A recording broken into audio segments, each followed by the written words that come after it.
नमस्कार, बहुत स्वागत है आप सभी का। आप देख रहे हैं हरियाणा विशेष, आपके साथ में ममता तिवारी। शुरुआत करते हैं खबरों की और सबसे पहले बात करते हैं आज राज्यसभा उम्मीदवार के तौर पर सभी प्रत्याशियों ने नामांकन कर लिया है। दरअसल आपको जानकारी देते हैं कि आज बीजेपी, कांग्रेस और साथ ही साथ निर्दलीय उम्मीदवार के तौर पर कार्तिकेय शर्मा ने भी नॉमिनेशन किया है और जेजेपी ने कार्तिकेय शर्मा को समर्थन का ऐलान किया है। आपको बता दें कि कार्तिकेय शर्मा एचजेपीवी के अध्यक्ष और पूर्व केंद्रीय मंत्री विनोद शर्मा के बेटे हैं। वहीं मां शक्ति रानी शर्मा अंबाला की मेयर हैं।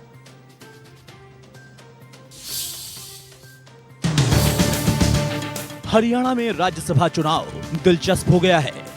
2 सीटों के लिए 3 उम्मीदवार मैदान में हैं। बीजेपी कोटे से कृष्णलाल पवार, कांग्रेस से अजय माकन और आजाद उम्मीदवार के तौर पर कार्तिकेय शर्मा ने पर्चा भरा। कार्तिकेय शर्मा पूर्व केंद्रीय मंत्री विनोद शर्मा के बेटे और आईटीवी ग्रुप के फाउंडर और प्रमोटर हैं।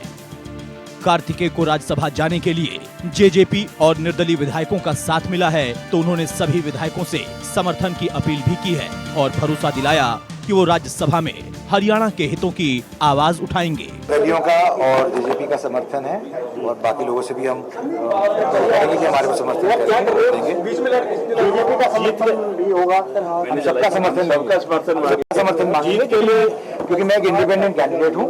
तो मैं चाहूंगा कि मैं सबसे अपील करूंगा कि सब मेरा समर्थन करें ताकि मैं अच्छा काम कर सकूं, आगे बढ़ सकूं। हरियाणा के लिए किस मुद्दों कौन थे सर? आज आपके कौन विधायक हमारे प्रस्तावक दे देंगे, आपको लिस्ट दे देंगे। जेजेपी के भी थे, इंडिपेंडेंट कैंडिडेट्स भी थे, सब लोग मिलजुल के किए। और बीजेपी को लेकर कोई धनखड़ साहब से, सीएम साहब से कोई बातचीत हुई? मैं ऐसे सबसे बात करेंगे, सबको अपील करेंगे कि हमें वोट दें, क्योंकि इलेक्शन लड़ने का औचित्य ये होता है कि सब लोग हमें वोट करें। और हम वोट चाहिए सर, किस तरह से आंकड़ा कितना लगाया होगा? हर चुनाव में जीत के लिए एक आंकड़ा चाहिए होता है और वो आंकड़ा तो अचीव करना ही पड़ता है। तो मेरे ख्याल से ये चुनाव किसी और चुनाव से फर्क नहीं है। तो उम्मीद करेंगे कि लोग हमें वोट करेंगे और हम जीतेंगे। जीत तब मिल पाएगी जब कांग्रेस के दो कम से कम 2 या 3 विधायक। मैंने कहा किसी पार्टी विशेष की बात नहीं है। तो कांग्रेस वाला मैनेज कैसे? नहीं, मैनेज की बात नहीं, पार्टी विशेष की बात नहीं है। लोग स्वतंत्र अपनी वोट डालने में। नहीं, वोट उम्मीद है कि कांग्रेस वाले साथी को वोट। मैं तो सभी को अपील करूंगा। नामांकन के दौरान पूर्व केंद्रीय मंत्री विनोद शर्मा भी मौजूद रहे। पंडित विनोद शर्मा ने कांग्रेस उम्मीदवार पर सवाल उठाते हुए बाहरी बताया और कहा, बाहरी व्यक्ति हरियाणा की आवाज नहीं उठा सकता। अरे भाई, कार्तिक शर्मा जीतने के लिए और जीत के विश्वास के साथ मैदान में उतरे हैं, जीतेंगे। हरियाणा के लिए क्या मुद्दे होंगे सर? हरियाणा के लिए मुद्दे यही हैं कि हरियाणा के लिए जो उम्मीदवार दिया गया है कांग्रेस पार्टी की तरफ से, वो हरियाणा का नहीं है, वो बाहर का है। वो हरियाणा के मुद्दों को राज्यसभा में रख नहीं सकेगा, हरियाणा को इंसाफ नहीं दिलवा सकेगा। इसलिए कार्तिक शर्मा ने फैसला किया कि मैं हरियाणा के मुद्दों को लेकर जाऊंगा राज्यसभा में as a representative of the state, और मैं वहां पे हरियाणा के मुद्दों को रखूंगा और हरियाणा के लोगों को इंसाफ दिलाने के लिए उनके लिए लड़ूंगा। बिजली मंत्री रणजीत चौटाला ने कार्तिकेय शर्मा को राज्यसभा के लिए बेहतर उम्मीदवार बताया और वोट की अपील भी की। कांग्रेस बीजेपी के पास अपने वोट हैं, उनके स्पेयर वोट हैं। हम इंडिपेंडेंट ने ये फैसला करा कि अगर बीजेपी को जरूरत होती पहले हम उनके देते हैं। अब हम 7 इंडिपेंडेंट मेंबर हैं, 7 ने ये तय करा है कि हम कार्तिक अच्छे कैंडिडेट का साथ देंगे। जेजेपी कार्तिकेय शर्मा को समर्थन का ऐलान कर चुकी है। सचिवालय में नामांकन के वक्त नैना चौटाला ने शुभकामनाएं भी दी। तीसरे उम्मीदवार के तौर पे कार्तिक शर्मा ने आज नॉमिनेशन फाइल किया है और हमारे सभी विधायकों ने उनको समर्थन दिया है। हम तो इसी उम्मीद से उनके साथ लगे हैं। अब बाकी मैनेजमेंट तो वो कितना कर पाते हैं, दूसरे जो इंडिपेंडेंट्स और दूसरे वोट हैं वो हासिल करने में कामयाब होंगे तो निश्चित तौर पे सफलता मिलेगी। गौरतलब है कि राज्यसभा चुनाव के लिए 10 जून को वोटिंग होगी और उसी दिन राज्यसभा की एंट्री का रास्ता साफ होगा। Bureau report, India news, Haryana. Rajya Sabha चुनाव में नामांकन के बाद कार्तिकेय शर्मा ने कहा कि वे अच्छा काम करना चाहते हैं। साथ ही उन्होंने सभी से प्रार्थना समर्थन की अपील भी की है। वो कहते हैं ना कि एंट्री जबरदस्त होनी चाहिए। हरियाणा के राज्यसभा चुनावों में भी आज एक ऐसी एंट्री हुई है जिसने कि तमाम चुनाव लड़ रही पार्टियों के सियासी समीकरणों को हिलाकर रख दिया है। जी हाँ, हरियाणा के राज्यसभा चुनावों के लिए 10 तारीख को यानी कि 10 जून को वोटिंग होनी है। ऐसे में निर्दलीय उम्मीदवार के तौर पर कार्तिकेय शर्मा की ओर से नामांकन जो है वो दर्ज किया गया है। धमाकेदार एंट्री है सर, लेकिन क्योंकि चुनाव है, अंकगणित तमाम चीजें रहती हैं, किस तरह से स्ट्रैटेजीज जो है बनाई गई इस पूरे चुनाव को? ये चुनाव है तो चुनाव की प्रक्रिया भी पूरी होएगी जब वोटिंग होएगी, और चुनाव में हर व्यक्ति को अधिकार है कि वो अपनी बात रखे, जिन लोगों से वो वोट मांग रहा है अपना विजन शेयर करे और बताए कि वो क्या करना चाहता है अपने राज्य के लिए। और अगर लोग उनसे सहमत हैं, उनकी पॉलिसीज से, उनकी सोच से कि वो क्या बदलाव लाना चाहते हैं, तो उनके लिए वोट करेंगे। तो मैं भी यही उम्मीद कर लेके आया हूँ राजनीति के अंदर कि कुछ बदलाव लाएंगे और फिर अच्छा करेंगे अपने देश के लिए और अपने राज्य के लिए, अपने लोगों के लिए। आप समाज सेवा के साथ जुड़े रहे हैं। आप जिस पृष्ठभूमि से आते हैं, हरियाणा से आते हैं, और आपके पिता पूर्व केंद्रीय मंत्री विनोद शर्मा, जो काम उन्होंने किए हैं, चाहे वो IMT हो, चाहे रिजर्वेशन को लेकर हो, क्या विजन कार्तिकेय शर्मा जो है राज्यसभा में लेकर जाएंगे, तमाम उन विधायकों के पास लेकर जाएंगे कि हाँ, क्योंकि तमाम विधायक ये पूछेंगे कि अगर भेजा जाता है तो क्या काम किए जाएंगे, तो क्या विजन कार्तिकेय शर्मा लेकर? देखिए, मैं राजनीति में नहीं हूँ, ये सही बात है कि मैं राजनीतिक परिवार से हूँ, पर मैंने पिछले 20 साल से मैं राजनीति में सक्रिय नहीं था। मैं अपना काम करता था, मीडिया का काम करता था, लेकिन मुझे महसूस हुआ कि अब समय आ गया है कि मुझे अपने राज्य के लिए कुछ करना चाहिए, अपने लोगों के लिए कुछ करना चाहिए। और जो मेरा अनुभव रहा है पिछले 20 साल का स्पोर्ट्स की इंडस्ट्री में, मीडिया की इंडस्ट्री में, और जो हम सामाजिक काम करते हैं रहे हैं एजुकेशन को लेकर, बच्चों की एजुकेशन को लेकर, इसको जॉब ट्रेनिंग को लेकर और वोकेशनल ट्रेनिंग को लेकर और हेल्थ कैंप्स को लेकर, उन सब चीज़ों के ऊपर काम करना चाहेंगे। जो मूलभूत सुविधाएं हैं युवाओं के लिए, रोज़गार के लिए, उन चीज़ों पे काम करना चाहेंगे। जो मेरा अनुभव है पिछले 20 साल का, उसका मैं इस्तेमाल करना चाहूँगा अपने प्रदेश के लिए और अपने लोगों के लिए। दोपहर 1:30 बजे तक बड़ा एक स्मूथ इलेक्शन देखा जा रहा था। 2 पार्टियां उम्मीदवार उतार दिए, कांग्रेस से अजय माकन आए, दूसरी तरफ बीजेपी की ओर से जो है उम्मीदवार उतारा गया, लेकिन एकाएक एंट्री हुई है। अब जेजेपी का समर्थन मिला है, निर्दलियों का समर्थन आपको मिला है, क्या कहेंगे सर उन तमाम? देखिए, मैं तो सिर्फ यही कहूँगा कि चुनाव प्रक्रिया एक बहुत इम्पॉर्टेंट प्रक्रिया है। हमारे को इस बात का एहसास दिलाने के लिए और समझने के लिए कि हमारी क्या जिम्मेदारियाँ होती हैं, हम किन लोगों का नेतृत्व कर रहे हैं, और उसके लिए जानना बहुत ज़रूरी है कि आपकी क्या समस्याएं हैं, आप किस इलाके के हैं, किस क्षेत्र से आए हैं, उस इलाके की क्या समस्याएं हैं। आपका जुड़ाव होना चाहिए, आपका लोगों से संपर्क होना चाहिए। अगर ऐसा नहीं है तो शायद आप इतना नहीं कर पाएंगे। और मुझे भी कहीं ना कहीं ऐसा लगा कि जो कैंडिडेट सामने हैं शायद उनको इतना आभास नहीं है हरियाणा के बारे में, वो बाहर से आए हैं, दिल्ली के हैं। तो मुझे लगा कि मेरे को अपने राज्य के लिए करना चाहिए और ये सही समय है, और इसी सही समय को देखते हुए मैंने फैसला लिया। तमाम 90 के 90 विधायक आपको इंडिया न्यूज़ के माध्यम से देख रहे हैं, क्या अपील करेंगे सर? मैं आपके माध्यम से ये अपील करना चाहूँगा कि मैं जिस सोच को, की वजह से मैं राजनीति में आया हूँ, उसको उनके समक्ष रखना चाहूँगा, उनको बताना चाहूँगा कि मैं, अगर वो मुझे वोट देंगे तो मैं क्या करूँगा। क्योंकि देखिए, एक बात तो तय है कि हरियाणा के लोगों ने वोट दी हरियाणा के MLAs को, अब हरियाणा के MLA चूज़ करेंगे हरियाणा के राज्यसभा MP। कार्तिकेय शर्मा है साफ तौर पर जिनका ये कहना है कि हरियाणा के युवाओं की बात की जाएगी, और इसी के साथ साथ तमाम विधायकों से अपील की गई है कि वो तमाम चीजें देखकर, समझकर, तमाम समीकरणों को समझते हुए ही वोट करें। कैमरा पर्सन जस्सी के साथ विपिन परमार।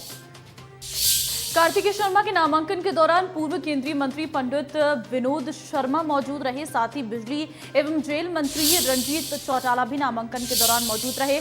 इसके अलावा जेजेपी की विधायक नैना चौटाला ने भी कार्तिकेय शर्मा को राज्यसभा चुनाव के लिए नामांकन दाखिल करने पर बधाई दी है। 3 तस्वीरें आपको दिखा रहे हैं। नॉमिनेशन के समय की तस्वीरें हैं जब कार्तिकेय शर्मा पर्चा भरने के लिए राज्यसभा के उम्मीदवार के तौर पर पहुंचे, तो विनोद शर्मा पूर्व कैबिनेट केंद्रीय मंत्री उनके साथ मौजूद रहे। साथ ही रंजीत चौटाला भी मौके पर मौजूद रहे, बिजली मंत्री, और नैना चौटाला ने भी बधाइयां दी कार्तिकेय शर्मा को।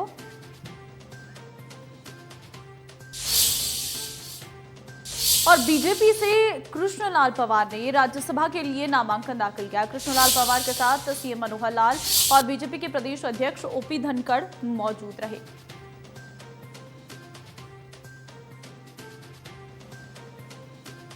तो कृष्णलाल पवार ने राज्यसभा के लिए नॉमिनेशन कर लिया है।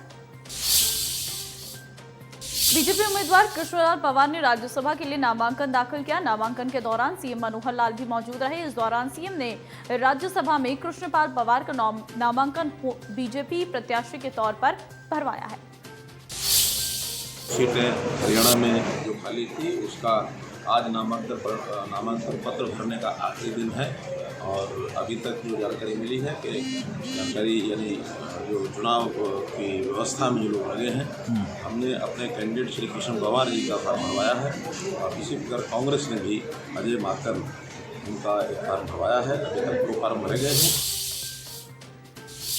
हरियाणा में राज्यसभा की 2 सीटें खाली हो रही हैं, जिसके लिए कांग्रेस पार्टी की तरफ से अजय माकन को पार्टी ने उम्मीदवार बनाया है। अजय माकन ने चंडीगढ़ में राज्यसभा के लिए नामांकन दाखिल किया। इस दौरान उनके साथ नेता प्रतिपक्ष भूपेंद्र सिंह हुड्डा और और सांसद दीपेंद्र सिंह हुड्डा मौजूद रहे।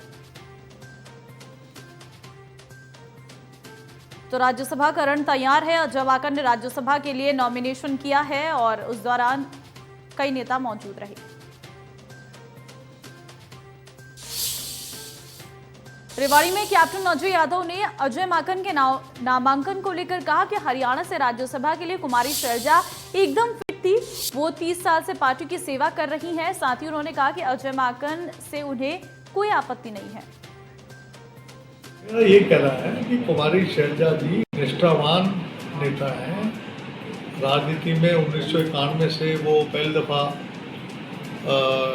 MP बन के गई थी और उनकी निष्ठा पे कोई प्रश्न चिन्ह नहीं है। मैं तो ये कहा उनका भी हक बनता था, उनको भी जैसे और किसी स्टेट से उनको जगह मिल जाती तो बेहतर रहता। मेरा ये मानना है कि इस जो कुमारी शैलजा जी है वो सही फिट होती थी कि उनको राज्यसभा की टिकट मिलती तो अच्छा रहता। और अजय माकन जी का मैं स्वागत करता हूँ, उनकी पूरी हम मदद करेंगे। चिरंजीव हमारे जो विधायक हैं, मेरे बेटे हैं, वो उनसे मेरी बात हुई थी और वो कह रहे हैं हम सब मिलकर एकजुट होकर जो है और अजय माकन की मदद करेंगे, मेरे साथी हैं। वहीं कांग्रेस नेता रणदीप सुरजेवाला ने राजस्थान से राज्यसभा का नामांकन भरा। रणदीप सुरजेवाला के साथ राजस्थान के सीएम अशोक गहलोत और सचिन पायलट भी मौजूद रहे।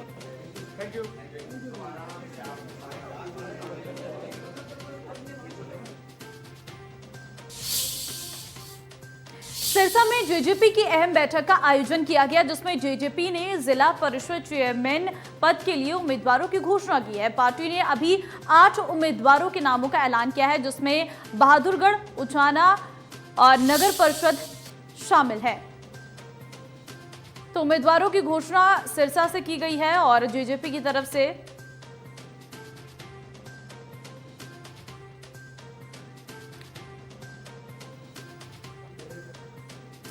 तो आपको बता दें उम्मीदवारों की घोषणा कर दी गई है। चेयरमैन पद के लिए 8 उम्मीदवार हैं। अगर बात बहादुरगढ़ की करें तो जींद की करें तो रजनी अरोड़ा और साथ ही बहादुरगढ़ की करें तो कविता राठी, उचाना के अनिल शर्मा, घरौंडा से विनोद पाल, रेखा रानी गोहला चीका से उम्मीदवार हैं। जींद से रजनी अरोड़ा। तो फिलहाल ये वो 8 उम्मीदवार हैं जिनका नाम सामने आ चुका है। भिवानी की अगर बात करें तो शमा मान और साथ ही घरौंडा से विनोद पाल, जिन्हें उम्मीदवारी दी गई है इस बार। अगर बात हम शाहबाद की करें तो गुलशन और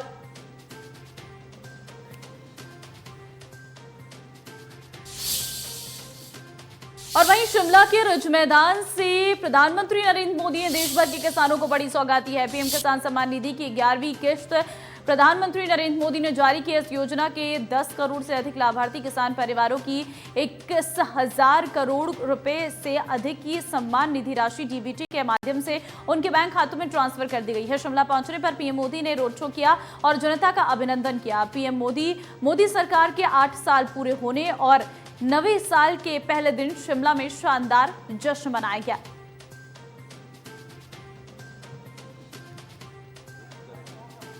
ये 6 तस्वीरें हैं आज के प्रधानमंत्री नरेंद्र मोदी के कार्यक्रम की। हरियाणा में भी केंद्र सरकार के 8 साल पूरे होने पर जिला स्तरीय कार्यक्रमों का आयोजन किया गया। रेवाड़ी में आयोजित कार्यक्रम में सहकारिता मंत्री बनवारी लाल ने शिरकत की और इस दौरान उन्होंने कहा कि किसानों को सम्मान के रूप में 11वीं किश्त उनके खातों में ट्रांसफर की गई। पहले केंद्र जो भेजता था उसे बिचौलिए आ जाते थे। विरोधाभास होता है या उनकी मनमुटाव होता है।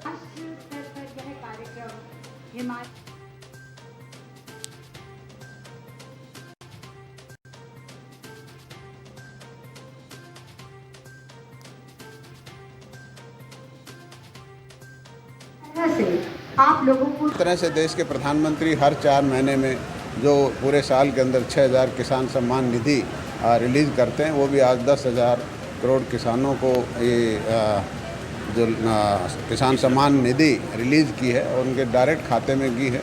और ये एक बहुत अच्छी बात है कि पहले जो सुविधाएं मिलती थी वो कैश में मिलती थी और उसके अंदर बीच में बिचौलिए खा जाते थे, लेकिन आज जो भी हमारी सुविधाएं हैं, सरकार की जो भी योजनाएं हैं, उनका लाभ सीधा डीबीटी के माध्यम से लाभार्थी के खाते में जाता है।